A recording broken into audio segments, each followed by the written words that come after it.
I'm from the 101st Airborne Infantry, the Screaming Eagle Division. The Army-Navy Screen Magazine have asked me to sit in on a film they're making about Bastogne. I guess I'm supposed to tell you what it was like up there in Belgium during the big German winter offensive, their last offensive of this war. As small as the Bastogne pocket was, it's impossible for a guy like me to tell you the entire story. And the films we have just aren't enough. You see, the cameramen were so busy at the time, banging away with their carbines and their M1s, that they just couldn't film everything. But anyhow, let's have a look at it. Okay, let it go. We moved into it from a rest area in France, where we were getting re-equipped after a long campaign up in Holland. I think the code orders to Brigadier General Tony McAuliffe, that's him, were something like, get the Screaming Eagles to Merry Christmas. I don't have to tell you how it feels to get tossed out of a nice warm sack. They issued us some of the equipment we'd need for a combat jump, but no parachutes. When they didn't give us the canopies, we knew we were tagged for something special. And brother, we were. That very same afternoon, they loaded us into the 6x6s. After the kidding stopped, we began to wonder where we were going. Some of the boys had it that we were going to be landed in Norway or be moved back to the States for a jump on Japan. All that night, our pants polished those hard wooden seats. Then, we heard the straight dope, about to break through. Hal von Rundstedt's December counteroffensive had broken through the Ardennes front for 75 miles, from Aachen to the Saar. Heard Merry Christmas on headquarters map was Bastogne, inside the Bulge. Bastogne, the road hub. As long as we could hold on to Bastogne, we could screw up the German offensive. That was the angle. First, we moved the Belgians back. No sense them getting hurt. They were a lot like the farmers I knew upstate in Pennsylvania. It was pretty tough to move these people back just before Christmas, after they'd been liberated once. But Christmas around Bastogne didn't look too cheerful for us either. We didn't know who was friend or enemy. Some Germans were wearing our uniforms, so we had to search everyone. Then we really got a jab. It became a white Christmas. Most of us had left our overcoats back in the rest area.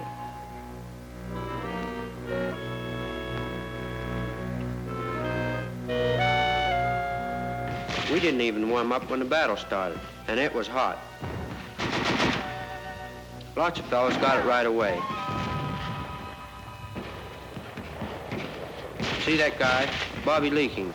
With his M1 and 2 grenades, he knocked out a machine gun position and a Jerry patrol. And after he caught a pack of slugs in his leg, he took care of a burp gunner.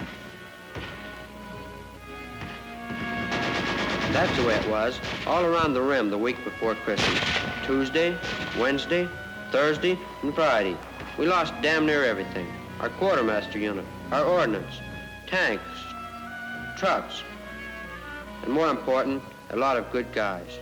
The casualty list in some platoons sound like the roll call. They froze in the snow where they got it. Culbreath, Harmon, Heitzman, McGregor, Newton, Parks, Merritz, a lot of good men. But our one division was holding off 8 full German divisions. Yet no matter how tough things get, there are always some GIs who can make with the humor. A couple of them dreamed up a title for us, The Battered Bastards of the Bastion of Bastogne. We laughed and kept hammering away with what little ammo we had left.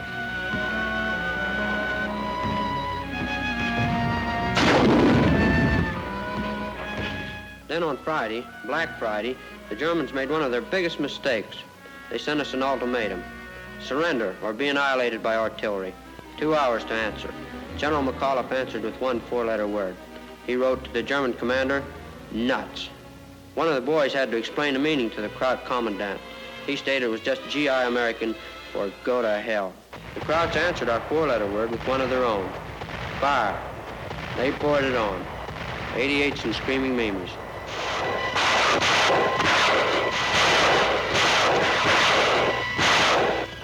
So we hung on to Bastogne, sweating out an ammo shortage, knowing our only break could be an airborne resupply mission. But the overcast was so thick, a troop carrier plane couldn't get through with a snowplow. Let me tell you, we really sweated, with no weather break expected until New Year's Eve, more than a week away. Hell, by that time, we'd be throwing snowballs at charity.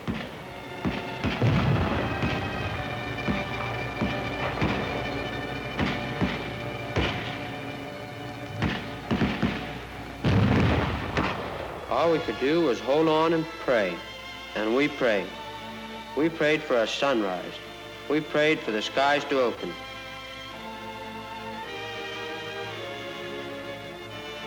And on Saturday morning, the day before Christmas Eve, the sun came up, the most terrific sunrise of the war.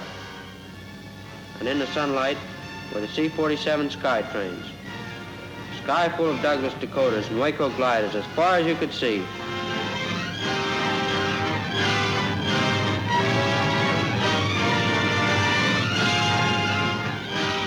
Tug to Herman, no motor. Goodbye, Herman. Okay, Flash. So long.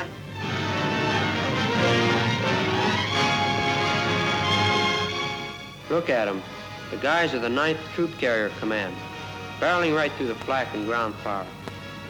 Coming in so low over the German lines, we started joking about giving them combat infantry badges to wear over their wings.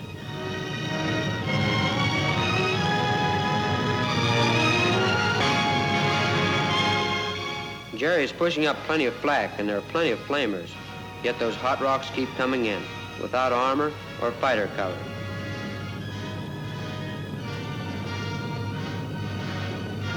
From the bellies of the steel geese pour the ammo, the rations, the guns, the shells, and all the other stuff we need for our fight.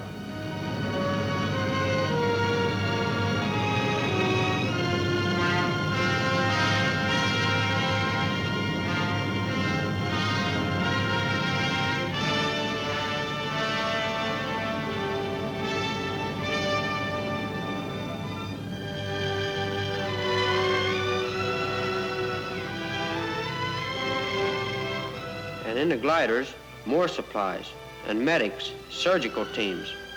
Those glider pilots, brother, they're the guts and glory boys.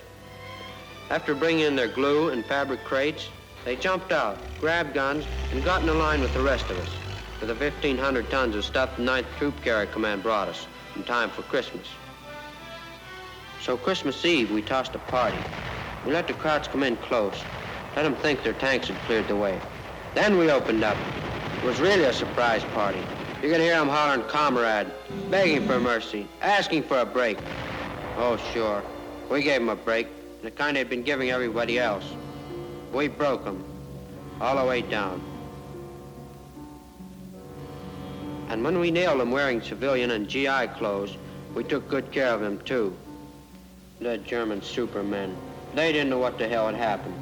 They thought they had us holed in, but the hole turned inside out. Their great counteroffensive wound up inside our prisoner of war cages. That was the way the Battle of Bastogne ended in the last German offensive of the war. After the 4th Armored rolled in, we began to attack. A month later, the mission was completed, and we Screaming Eagles marched out. As you know, we got a presidential citation for the deal, the first one awarded to a full division. The citation. These units distinguished themselves in combat against powerful and aggressive enemy forces composed of elements of 8 German divisions during the period of 18th December to 27th December 1944 by extraordinary heroism and gallantry in defense of the key communication center of Bastogne, Belgium. When General Eisenhower pinned a picture frame on us, I was thinking about the other guys who came to Bastogne. And I'm sure that most of the other troopers in the 101st were thinking the same thing. Now, this isn't official, through channels, but I've asked the Army-Navy Screen magazine to show you their pictures. Here are the guys who saved our torn and tattered airborne backs. The hot rocks of the 9th Troop Carrier Command. That's Major General Paul L. Williams. He's the commanding general. The outfit has carried every airborne show in the ETO. Pilots, co-pilots, and navigators, like Colonel Joe Crouch, Scott, Montgomery, Hines, Berman. Crew chiefs and radio operators, Adler, Reynolds, McJunkin, Martin, and the glider pilots. Those are my boys, Simpson, Oliver, and Connors. If you ever run into any of these 9th Troop Carrier guys, buy them a drink for the Screaming Eagle. They really paid for it at Bastogne in the battle in which we all fought. It was plenty rugged.